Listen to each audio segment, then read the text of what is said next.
اللہ کی ناپسندیدہ باتوں کو اپنی زندگی سے نکال دینا، یہ ہجرت سب سے افضل و اعلیٰ ہجرت ہے، یہ حضور صلی اللہ علیہ وسلم نے فرمایا۔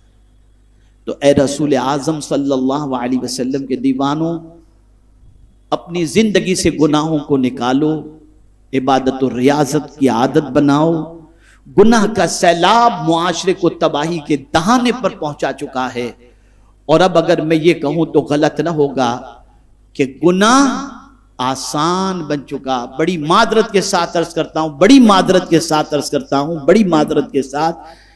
کہ اب تو ضمیر اتنا مردہ ہو گیا کہ نیکی کرنے میں شرم آتی ہے، گناہ کرنے میں شرم نہیں آتی۔ اب نیکی کرنے میں شرم آتی ہے۔ دیکھ لیجئے گا آپ کہیں بھی، ایئرپورٹ پر دیکھ لیجئے، ریلوے اسٹیشن پر دیکھ لیجئے، پانی پینا ہے تو آدمی ادھر ادھر دیکھتا ہے، کھڑے رہ کر پی لیتا ہے، سوچتا ہے بیٹھ کر کے پیوں گا تو دنیا کیا کہے گی۔ نادان، تیرا ایمان اتنا کمزور ہو گیا کہ نبی کے طریقے پر عمل کرنے میں شرم محسوس کر رہا ہے۔ تو سوچ بدلو، فکر بدلو، نظریات بدلو، خیالات بدلو، اور آقا کریم صلی اللہ تعالی علیہ وسلم کی بے پناہ محبت اپنے دل میں پیدا کرو، اور خشیت ربانی کو دل میں جگہ دو، اس لیے کہ یاد رکھیں دنیا کتنی ہے ہم نہیں جانتے، کب تک دنیا میں رہیں گے ہم نہیں جانتے۔ جتنی زندگی ہے اس زندگی کے اندر ہمیں نیک عمل کرنے کا حکم ہے۔ ہم نیک عمل کر کے اپنی بعد والی زندگی کو آسان بنائیں، اور نیکی کرنے کے بعد بھی فضل پر نظر رہے کہ مولا اپنے فضل سے تو ہمیں نجات عطا فرما دینا۔ اس کو ایک آیت کی روشنی میں سمجھا دوں۔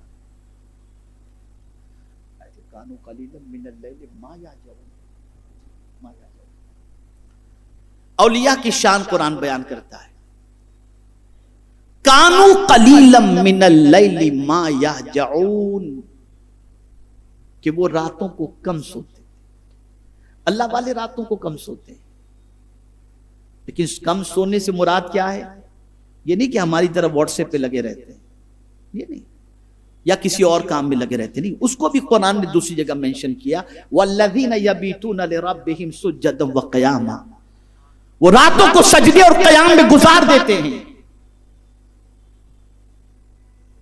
اب میں آیت کا تیور دیکھ کر پریشان ہوں، یا اللہ، جو رات سجدے میں گزار دے، جو رات قیام میں گزار دے، اور قرآن جس کے بارے میں یہ کہے کہ راتوں کو کم سوتے، لیکن آگے کہتا ہے وَبِالْأَسْحَارِ هُمْ يَسْتَغْفِرُونَ، وہ سحر کے وقت اللہ کی بارگاہ میں مغفرت کی دعا کرتے ہیں۔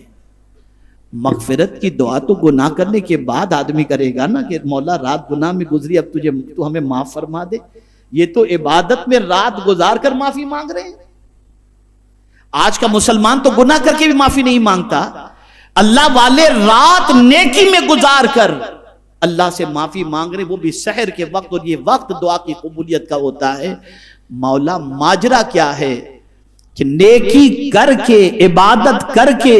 سحر کے وقت تیری بارگاہ میں مغفرت مانگتے ہیں تو جواب ملے گا۔ سنو،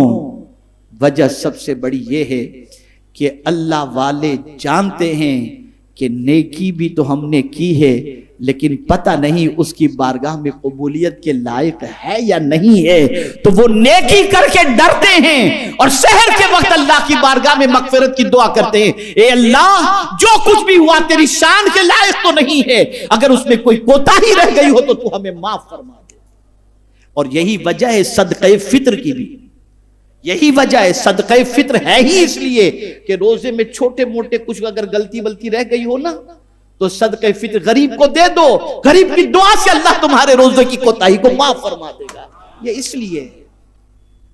تو عبادت کر کے بھی خدا سے ڈرو، نیکی کر کے بھی خدا سے معافی مانگو کہ مولا کہاں تو تیری بندگی کرنے والے معصوم فرشتے، معصوم انبیاء، اور کہاں ہم۔ تو اے رسول اعظم صلی اللہ علیہ وسلم کے دیوانوں، تبدیل کرو اپنی سوچ کو، آنے والے سال گناہوں سے نفرت کا سال بنا دو، اپنی زندگی کو قانون الہی اور قانون رسول صلی اللہ علیہ وسلم کے مطابق گزارنے کی کوشش کرو، اور کوشش کرو کہ میرے پیارے آقا صلی اللہ علیہ وسلم کے پیارے دیوانوں، علم کی لازوال دولت سے مالا مال ہونے کی انشاءاللہ زندگی رہی تو پھر اس پر میں عرض کروں گا۔ اور یہ بھی یاد رکھیں، تاجدار کربلا امام عالی مقام رضی اللہ المولا تبارک و تعالی عنہ کی بارگاہ میں خراج عقیدت اس انداز سے بھی پیش کر سکتے ہیں کہ ان کے شہادت کے دن کے آنے سے پہلے ماہ محرم کے شروع ہوتے ہی آپ یہ نیت کر لیں کہ یا امام، آپ نے دین صحیح معنوں میں ہم تک پہنچے، اس کے لیے سب کچھ لٹا دیا، ہم بھی آپ کو وعدہ کرتے ہیں کہ دین پر ثابت قدم رہ کر آپ کی قربانی کا ہم خیال کریں گے، اور ہم بھی اس راستے پر چلیں گے جس راستے پر چلتے ہوئے آپ نے اپنی جان قربان فرما دی۔ یہ عزم کریں، اللہ تعالی رحمت عالم صلی اللہ علیہ وسلم کے صدق و طفیل مجھے، آپ کو، سب کو اللہ اور اس کے رسول کے ارشاد پر عمل کی توفیق عطا فرمائے۔